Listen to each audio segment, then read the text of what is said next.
Presentation on why muscle cells have many nuclei in their cells. What is muscle cell? Muscle cells, also known as muscle fiber, have multiple nuclei because they are unique structure and function. Large cell size, muscle cells and large make it difficult for single nucleus to control the entire cell. हाणे question इहो त muscle cells के जेके ने nuclei घणा छो हूंदा आहिनि, मतिलबु न्यूक्लियस वधीक छो हूंदा आहिनि. हाणे मसल सेल्स खे असां मसल फाइबर बि चवंदा आहियूं. Multiple nucleus because there unique structure ऐं यूनिक फंक्शन आहे. हुन यूनिक हिकिड़ी स्ट्रक्चर आहे, यूनिक फंक्शन आहे. लार्ज सेल साइज़ आहे, लार्जेस्ट जेको सेल आहे बॉडीअ जो उहो मसल सेल्स आहे. ऐं उन करे उनखे लॉन्ग ऐं large make it difficult for single nucleus control the entire cell. So simple. Large cell size जो मक़सदु इहो आहे त उन जी जेकी साइज़ वॾी ऐं डिघी हुजण जे करे उनखे कंट्रोल करण जे लाइ हिकिड़ो न्यूक्लियस इनफ न आहे, जंहिंजे करे हुनखे मल्टीपल न्यूक्लियाई हूंदा आहिनि, जंहिंजे करे हू कंट्रोल कंदो आहे एंटायर सेल जी activity. Third one, high protein demand. हुनजी प्रोटीन डिमांड बि घणी हूंदी आहे. Muscle cell require a lot of protein to build and maintains their contractile structures, and multiple nuclei allow for increase the protein synthesis. Again, high protein demand छो हूंदी आहे हुनजी त मसल सेल खे रिक्वायरमेंट हूंदी आहे प्रोटीन जी घणी, छो त बिल्ड करे ऐं मेंटेनेंस देयर कॉन्ट्रैक्शन ऐं रिलैक्सेशन स्ट्रक्चर जेकी हुनजी हूंदी आहे, कॉन्ट्रैक्ट करणु, रिलैक्स करणु, हुनखे मेंटेन करण जे लाइ. ऐं मल्टीपल न्यूक्लियाई अलो कंदा आहिनि इंक्रीज़ द प्रोटीन सिंथेसिस. ऐं जेके घणा न्यूक्लियस हूंदा आहिनि उनखे परमिशन ॾींदा आहिनि त तव्हां प्रोटीन सिंथेसिस कयो. हाणे थर्ड असांजो फोर्थ आहे स्पेशलाइज़ फंक्शन हूंदो आहे मसल सेल्स जो. Muscle cells are designed for contraction, movement, requirement, high amount of energy and resources. Multiple nuclei will meet their demand. हाणे स्पेशलाइज़ेशन हुन जो फंक्शन कहिड़ो हूंदो आहे त मसल सेल्स में contraction, movement and high amount of energy. Contraction बि हुनखे खपे, मूवमेंट बि खपे ऐं हाई अमाउंट एनर्जीअ जो बि खपे. ऐं सोर्सिस मल्टीप्लाई न्यूक्लियस हुनजी डिमांड खे फुलफिल कंदा आहिनि.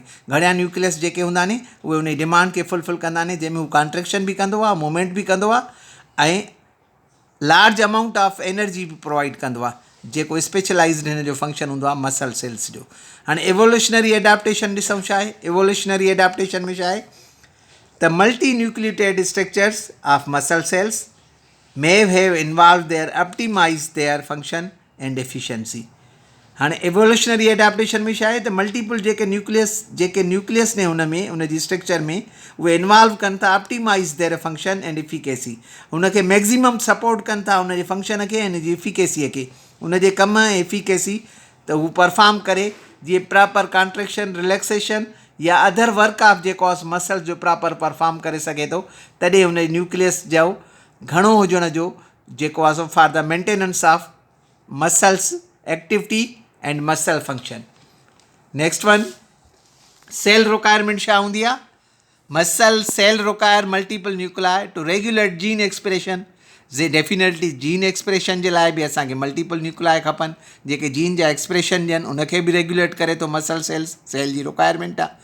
ऐं मेंटेन सेल्युलर हेमोस्टेसिस जेको आहे बॉडीअ जो मैकेनिज़म जेको आहे सो टेम्परेचर, बॉडी टेम्परेचर ऐं हेमोस्टेसिस बि सेल्युलर मेंटेन करे थो. मसल सेल जी रिक्वायरमेंट पूरी करे थो ऐं सपोर्ट करे थो सेल ग्रोथ ऐं रिपेयर. ऐं सेल ग्रोथ खे ऐं रिपेयर खे बि सपोर्ट करे थो. इहा सेल जी रिक्वायरमेंट आहे due to multiple of nuclei. हाणे having multiple nuclei allow the muscle cell to meet their demand and their function properly. Unique characteristics essential for the muscle perform their specialized cell in body.